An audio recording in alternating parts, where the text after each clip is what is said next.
passer la circoncision chez les femmes.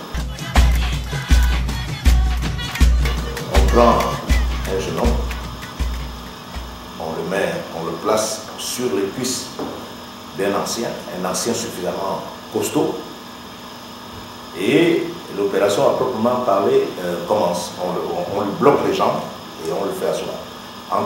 Auparavant, on creuse un trou et on prend un récipient au fond duquel on met des feuilles de bananier chauffées pour les ramollir. Et les feuilles de bananier elles tapissent convenablement le fond du récipient et on le met sous les cuisses de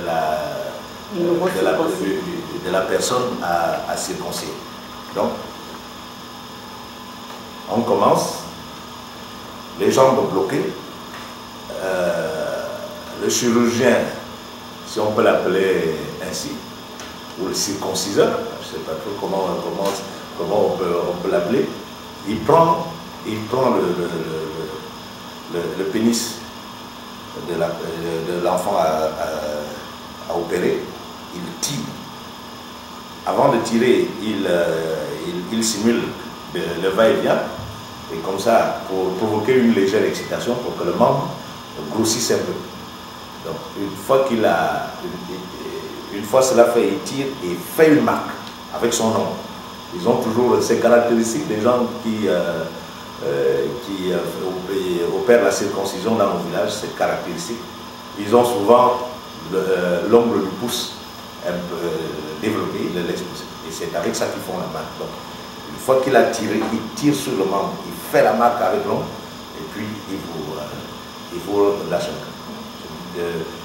Et il opère généralement avec un couteau, ce n'est pas une lame, mais un couteau d'une rare précision pour un outil qu'on aiguise à la traditionnelle. Ce n'est pas des machines qui l'aiguisent, c'est à la main. Mais véritablement, j'ai rarement vu un instrument aussi précis, pratiquement aussi précis qu'une lame bistouri. Alors, il prend à ce moment-là, il a fait la marque et il coupe. Ça dure une fraction de seconde. Ça dure une fraction de seconde, il coupe et puis il laisse le prépuce dans les feuilles de bananier, dans le récipient avec des feuilles de bananier, et le sang jaillit là-dedans. Alors une fois qu'il a enlevé le prépuce, maintenant il attrape la plaie. Il attrape la plaie et puis il sort totalement le prépuce.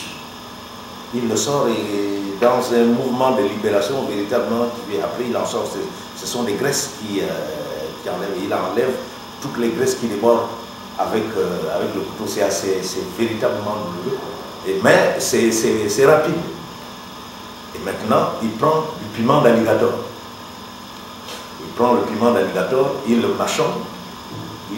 Déjà, dès même le début de l'opération, il le mâchonne. Le piment d'alligator, pour la petite histoire, je vous dirais qu'il est plus brûlant, qu'il chauffe plus que le piment normal. Parce que le piment d'alligator, il est capable, quand il est écrasé comme ça, il est capable de vous faire mal sur la peau nue. Ce qui n'est pas le cas pour le piment normal. Donc il prend le piment d'alligator, il le mélange aux racines, à la poudre des racines d'un arbuste très très solide, un arbuste bien de chez nous que l'on appelle au nom. C'est un arbuste qui produit des petits fruits comme ça. Et il est très très très très très solide, exceptionnellement solide. Alors il mâchonne ses racines et il fait, en fait il te consacre. Donc il te consacre en disant, si je fais une traduction littérale, c'est qu'il te dit comme ça que tu mourras toujours debout. Tu mourras toujours debout, ou alors tu ne rateras jamais ta cible. Voilà le genre de juron, voilà le genre de consécration qu'il te donne. Et là, une fois qu'il a dit ça, il crache. Parce que cracher chez nous, c'est véritablement le don de la parole. Le fait de cracher. Même quand tu bénis un enfant, tu craches sur sa tête c'est une manière de transmettre ce que tu as en toi.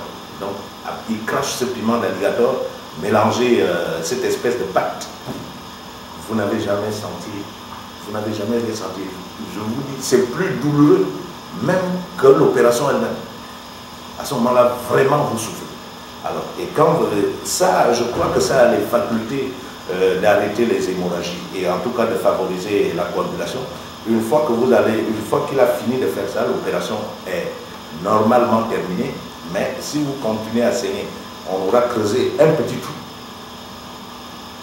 On creuse un petit trou, on met des écorces d'arbres là-dessus, et puis votre sang tombe là-dedans, et votre sang tombe sur les écorces, et on va reboucher le trou à un moment donné. Maintenant, là où se trouve le prépuce et tous les restes, la pâte, on fait un paquet comme chez les femmes. On fait un paquet comme si on devait aller cuire quelque chose à l'étouffer. On va enterrer le paquet sous un bananier. Et ce bananier-là, une fois qu'il donne, il n'y a que les hommes qui mangent les bananes. Et voilà, après, on reste à traiter. Vous passez 2 jours. Et on va chercher, il y a un arbre de chez nous qui a des écorces jaunes. Et ces écorces ont vraiment des facultés antiseptiques incroyables. On prend ces écorces jaunes, on les fait bouillir. C'est une solution jaune qui est dans la marmite. Alors, le matin du 2e jour, on vous fait asseoir là-dedans. C'est une solution antiseptique. Et puis, on les fait et on met... on vous fait un pansement normal, mais après vous avoir fait asseoir dans cette solution-là. Et tous les matins, on chauffe la solution, et une fois qu'elle tiédit, on vous remet dedans. Et puis, au bout d'une semaine, vous êtes guéri, et le petit garçon peut être opérationnel.